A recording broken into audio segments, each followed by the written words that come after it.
Yo, Jets Nation, we got some breaking news. The New York Jets have officially parted ways with offensive coordinator Mike LaFleur. According to Conor Hughes of SNY, the Jets were planning on bringing back Mike LaFleur as their offensive coordinator in 2023, but several other teams reached out. The Jets talked to LaFleur. After that discussion, they agreed to allow him to pursue those opportunities. So it doesn't really feel like the Jets have fired him. More or less, they kind of are allowing him to explore other opportunities, and it felt like a mutual agreement to move off of from each other. So that's definitely some breaking news right here, guys. We had conflicting reports earlier today that Aaron Wilson reported that the Jets are moving off of Mike LaFleur, and then Conor Hughes himself and Zach Rosenblatt from The Athletic said, no, the Jets have not fired Mike LaFleur. So now it's official, guys. The New York Jets are parting ways with Mike LaFleur. And the interesting part about this whole thing is that the Jets, well, apparently other teams were reaching out to the Jets about Mike LaFleur's availability. Now, I find that really interesting that some teams look at Mike LaFleur as a coach that they'd like to bring in on their coaching staff. And the Jets, I think that we all know that there was a big issue with the offense. And I don't know, man. I don't know what the Jets are going to go from here. Will start their offensive coordinator search tomorrow. And we'll get into tomorrow's and more in depth of the offensive coordinator opportunities for the Jets that they're going to look for. I know that Cliff Kingsbury is a guy that people are thinking about. I don't really know if that fits the mold of what the Jets are trying to run here. But there's going to be a lot of guys that the Jets will be interviewing, and it's going to be a long, lengthy process. And so I know a lot of you guys are happy that the Jets have officially just moved off of Mike LaFleur. Let me know your thoughts in the live chat, or you're watching a replay, your overall reaction to this news, because this is something that I feel like Jets fans really wanted to happen because the offense was a big issue. Mike LaFleur came here for the New York Jets. He failed Zach Wilson. Zach Wilson does not look like anything after year number 2.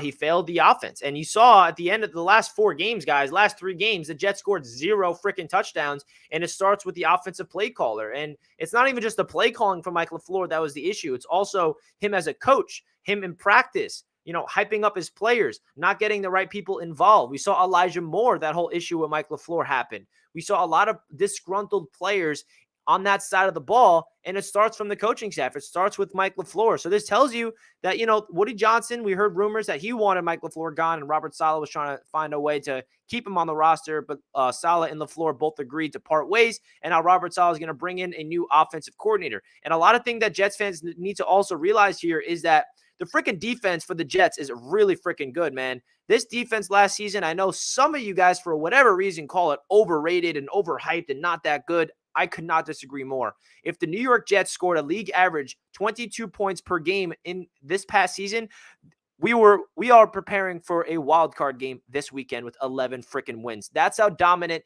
this defense was, okay? And now this looks like the Jets are going to go out there and realize that the offense was the issue, and they're going to be bringing in a new offensive coordinator. Now, the big question is, are they going to bring in a new quarterback as well to pair up with the new offensive coordinator? And I think we can all say that's most likely going to happen. It is kind of unfortunate because, I was hopeful that Mike LaFleur, from the optimistic Jets fan perspective when we hired him, heading into year number 2, that he was going to be our young coach that we developed, and he was a hot candidate for the head coach candidate eventually in the future. That didn't happen. That did not happen. So that's really interesting stuff, man. So let me know your guys' thoughts. Let's get into the chat a little bit. By the way, we also have the AFC East Roundtable going to be live tonight in an hour. So I'm not going to be able to go live for too long, but Mike LaFleur is officially done. And I'm just going over Conor Hughes' Twitter real quick to see any updated stuff. Conor Hughes says the Jets now begin their search for an offensive coordinator. Very curious who they target, who agrees to take the job. Very clear playoff mandate and very uncertain quarterback situation. Well, yeah, that's obvious, Conor. So he obviously doesn't have really anything else to add to the conversation. But this really flips things around, man, because you want to keep continuity on the coaching staff, but you also have to realize that you don't want to keep a coach around just because for the continuity aspect of things. And I know that a lot of Jets fans right now are throwing a party. And I'm sure there's some Jets fans that feel like, you know what, Mike LaFleur feels like the scapegoat. And listen, there's a lot of issues on this offense personnel-wise that we had to face this season. The offensive line was a mess this season in terms of injuries all over the place, not being able to have continuity, not the same starting five every single week. You know, Breece Hall going down, ABT going down. A lot of things were not working in Mike LaFleur's favor. But the one thing that Mike LaFleur showed is that he's not able to handle adversity. And I think that's a big key component for a coach. If you're not able to handle injuries, if you're not able to handle that next man up mentality, if you're not able to handle some big time blows to your offense and adjust, that's an issue. We also heard Garrett Wilson at the end of the season say that he feels like at the end of the season, teams kind of started figuring out what was coming, and that is a big time test. That is a big time testament for the job that Mike LaFleur did in a negative way. If you're an offense and you're a player like Garrett Wilson and you feel like the defense knows exactly what's coming and they shut them down, which is exactly what happened. Opposing defenses literally shut the Jets down completely in the last 3 weeks of the season. That starts with the coach. That starts with the scheme. It starts with the play calling, not being able to adjust. You can't adjust, then that's the issue, man. So the play calling was very inconsistent. The red zone play calling was atrocious.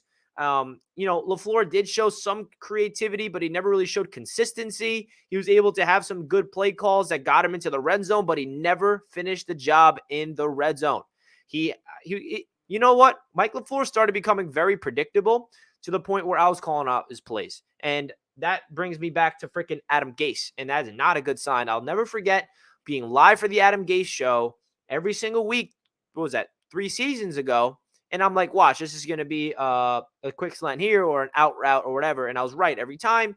At the end of the season, it felt like I was calling out Mike LaFleur's plays. It became so freaking predictable. And if I could predict the plays, imagine what an NFL defense that watched film all week long to prepare, they know what's going to happen. If you guys saw the second to last week of the season against the Seattle Seahawks, NFL Films posted a behind the scenes of Tariq Woolen and the Seattle Seahawks defense. They were literally calling out Elijah Moore and Corey Davis's routes. They're like, yeah, we know exactly what's coming. That's terrible. You cannot be an offensive coordinator and have other defensive players just know exactly the route concepts and just get completely shut down. And that's really, really unfortunate that it has to happen. But the reality is, man, Mike LaFleur is done. Mike LaFleur is done. So let's get your guys' thoughts in the chat right now. Youthforia says Kingsbury might be heading here. We'll see about that. Mike LaFleur is such a predictable offensive coordinator. Personally, I'm happy he is gone. So Cole is happy about that. Jets Forever wants Eric Bieniemy. Now, I don't know if Bieniemy is going to leave to be an offensive coordinator. If anything, Bieniemy wants to leave to be the head coach. The D was on the field all game, many times. Good riddance. Yep, that is true. Best move made yet. Yeah, this is definitely something that's going to look we'll see who we bring in. Look at the games Mike called when a quarterback not named Zach Wilson played. He wasn't as bad as people say. That is true, Towley. But, when Joe Flacco played this past week, Mike White played recently, they both didn't look that good. They didn't. And that starts with the coach, starts with the scheme. The defenses that we were going up against literally couldn't. They literally knew exactly what was coming, man. And that's not a good thing. Richie for DC, sign me up. Scott says, I'm not a fan of this move. We've forever been a franchise in chaos. It was time to have some stability and give the guy a chance with a competent quarterback. Now, I definitely see this mindset, Scott. And this is why I was kind of on the fence of firing Mike LaFleur.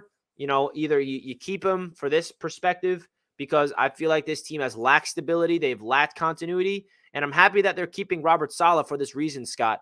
But the issue this team has is not the defense, which is why Robert Saleh deserves another season with this team. He deserves to have another season with Sauce and Quinnen and CJ and DJ and all those guys. But the offense was the obvious issue. And if we had a competent offense this season, we're in the freaking playoffs, man. We are in the playoffs. I'm going to be real with you guys. If Frank Reich or Cliff Kingsbury gets hired as a new offensive coordinator, it is Woody Johnson's hire. Take it to the bank. All right, George, we'll keep an eye on for that. Green Empire with the $2 says, could there be an offensive coordinator that brings their quarterback in? I don't know. Obviously, anytime any offensive coordinator that will be interviewed for this job will be asking, well, what's your plans at quarterback? As my task here to develop Zach Wilson, are you going to bring back Mike White? Are you going to go trade for somebody? You bring in one in free agency. That's going to be obviously a gigantic portion of the interview process when they bring in a new offensive coordinator is who's the quarterback? Because right now there is a gigantic question mark at the quarterback position. Awesome LA with a $5 super chat. Thank you, my friend. Hope we don't get a mediocre offensive coordinator or else it's over. Yeah, I definitely would prefer not to get a mediocre quarterback offensive coordinator. I'd rather we get a good one, right? And I also hope that we get an experienced one. I don't want to get someone that is a passing game coordinator of someone's staff.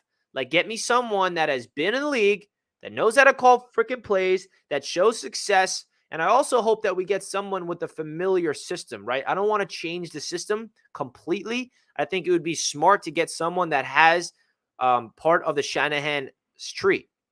I think that's important here because, that's part of the continuity. If it's a similar style of scheme, but different headspace, different coordinator, different play call, that's where I think the Jets are going to lean towards. Because remember, Saleh comes from that tree as well. I'm sure Robert Saleh is going to want to keep the same style of scheme in place. That, by the way, is very successful around the NFL. Don't make it seem like the scheme isn't successful in the league. That's just not true.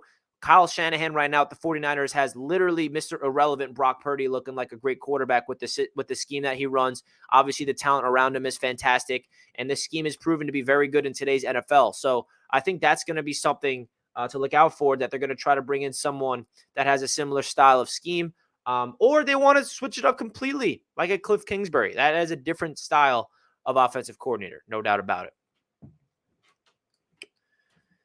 Hey, we got a $20 donation from Ablob Studios. Kubiak. Now, this is definitely a big guy that a lot of people want. Gary Kubiak makes a lot of sense for a lot of reasons. Now, that is someone that you talk about a scheme fit.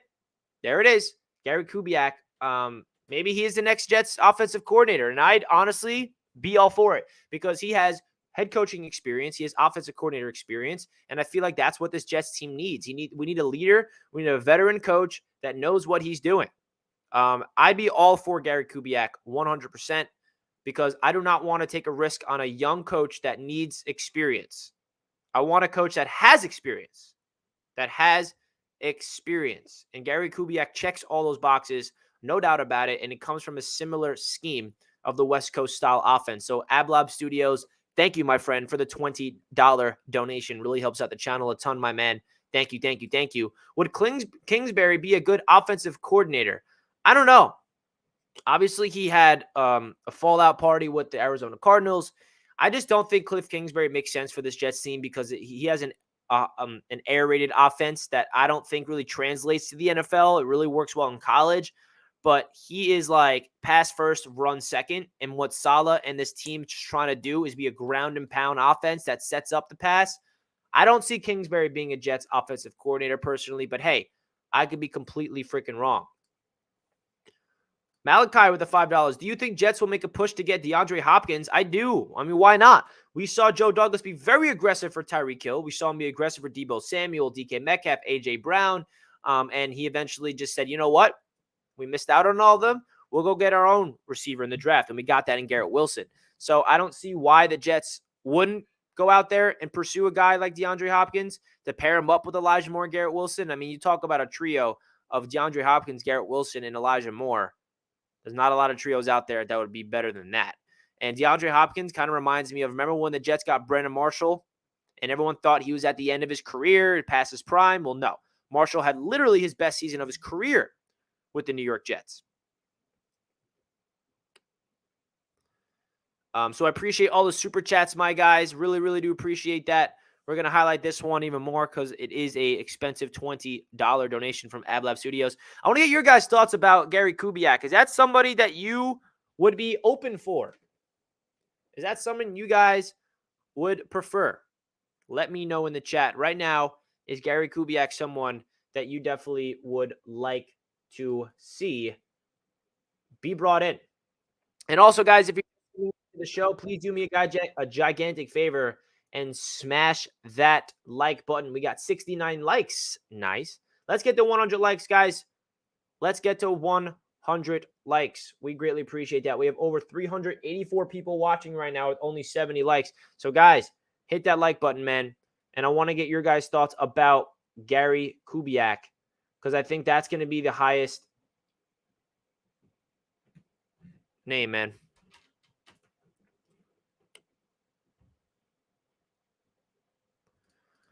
Thank you, thank you, thank you. Kubiak is the safest. Yeah, I agree. Saleh preaches Kubiak as long as my head coach makes the hire. I'm all for it. Woody has to stay out of the decision making.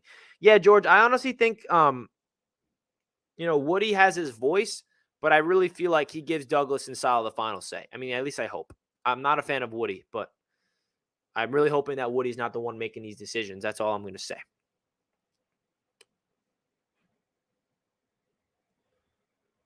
What did Conor Hughes tweet last? Frank Reich is another guy to look out for, no doubt. Hold on. Checking Twitter.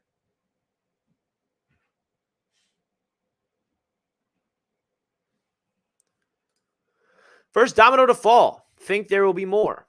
In terms of firing people, yes.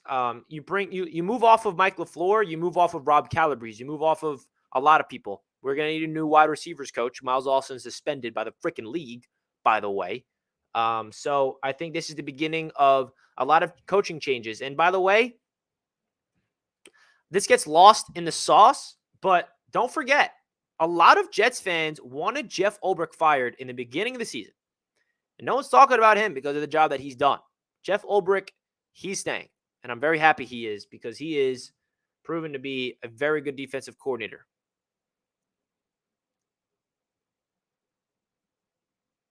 Bill O'Brien, I see some people talking about that. Yeah. I mean, listen, there's a lot of names that's going to be thrown around. And I'm very curious to see who they eventually bring in, man.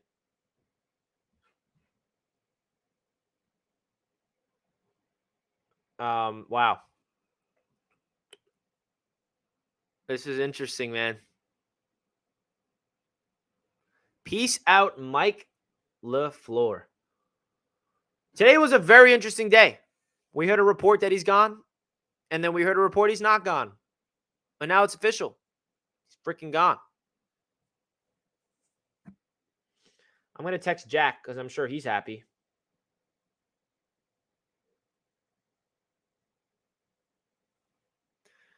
My friend Jack, who's always been on the channel, hates LaFleur. Throughout the season, he's always telling me, Richie, he sucks. I don't care what you say. So I'm sure he's happy about this news. So I want everybody in the chat right now, who would you want the New York Jets to bring in as the offensive coordinator? Who do you want? I see a lot of names being thrown around, but now I want you guys to really put one guy in there.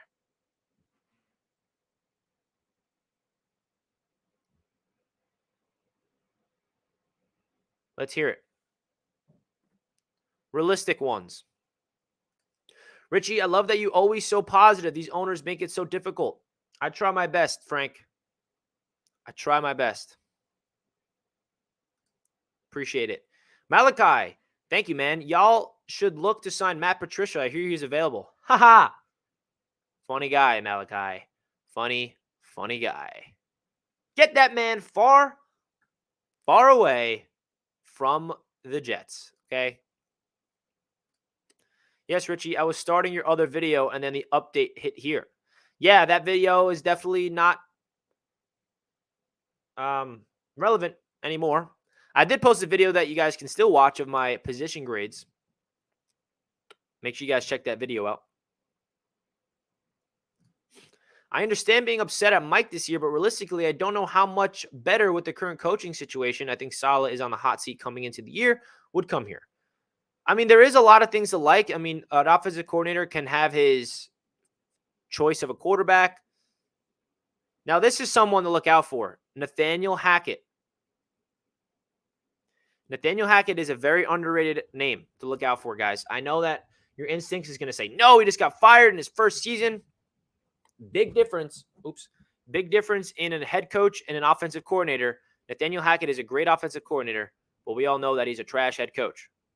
And that's okay. There's some coaches that are just better as coordinators. What about Josh McCown? Texans want him as head coach. Well, we're not getting a head coach. We're getting an offensive coordinator.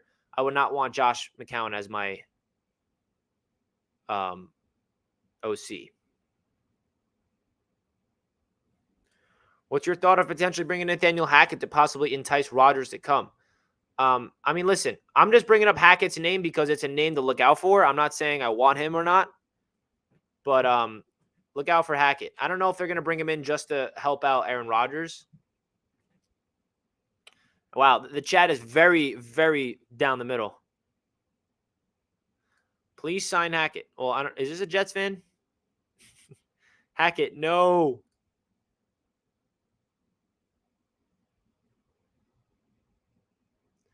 I'm just saying, guys, Hackett, it's hard to evaluate a play calling when you're the head coach.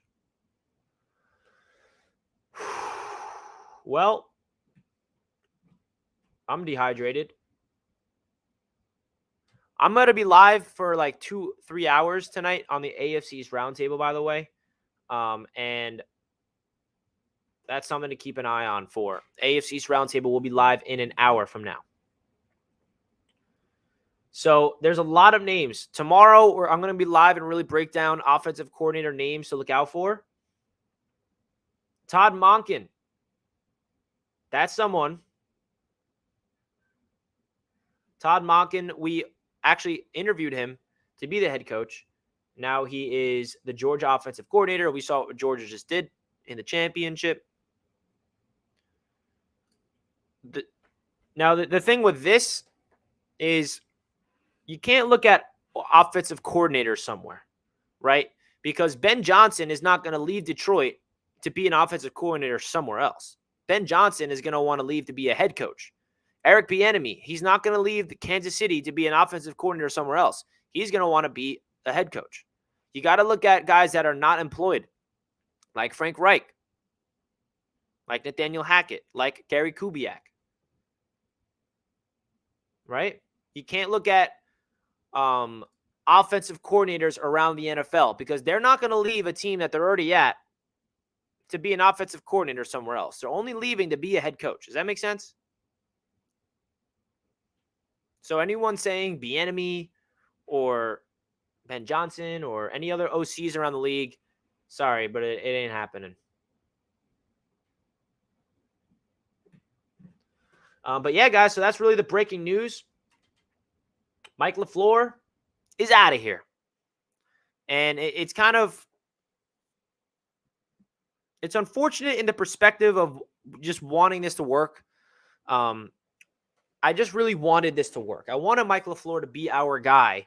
This is my mindset 2 years ago when we hired the man. Like, okay, that would be cool if he's great and he leaves for a head coaching job somewhere else. That would be cool. Not the case, obviously.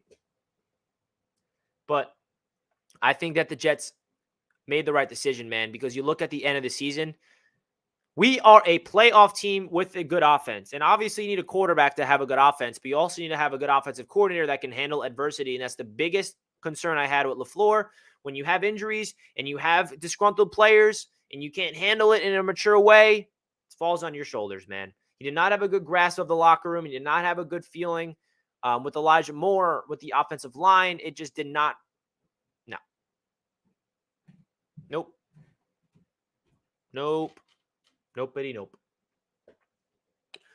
So, guys, again, hit that like button if you did not already, man. I just want to go live to give you guys my raw reaction to the New York Jets officially parting ways with offensive coordinator Mike LaFleur. I will be live representing the New York Jets on the AFC's roundtable tonight, so stay tuned for that. I texted Jack. He said, "You happy?" He said, "Later, idiot LaFleur. Peace, peace, peace." That's funny. So now the big question is, who will the Jets bring in? We'll find out, right? We'll find out. So tomorrow I'm going to be live on this channel to really give you guys my thoughts of who should the Jets bring in? Who are the candidates? Because this is a big deal, man. it's kind of like a playoff mandate. It's kind of like whatever offensive coordinator you bring in, it's kind of like, well, Salah's seat's getting a little warm. Salah's seat's getting hot. So he needs to make the right hire, man. He needs to make the right hire, and I'm sure that he will. Okay? I'm sure that he will. So, guys, I appreciate you guys tuning in to the breaking news here on Jets Media that the New York Jets officially part ways with offensive coordinator Mike LaFleur. When the stream is wrapped up, it would mean a lot if you guys can comment down below your thoughts of this, if it was a right move, if it was a wrong move. Love to hear what you guys have to say. Chris with the final super chat of the day. You think they did this to try to bring on Rodgers? I have no idea. Could Rodgers come here? Absolutely. And that would be great. But I think they're going to really go into this offseason with the perspective of keeping every single avenue open of Aaron Rodgers, of Lamar, of Carr, Jimmy G. They're going to go through a lot of things. And they're going to keep that into perspective of the interview process with the offensive coordinator that they're trying to bring in. So thank you, Chris, for the $5 super chat, man. It means a lot to the channel. That does it for this live stream, guys. I will be live on the AFC East Roundtable in less than an hour. I will see you guys then. Let's go, Jets. Later, Mike LaFleur. Good riddance. Peace out, everybody.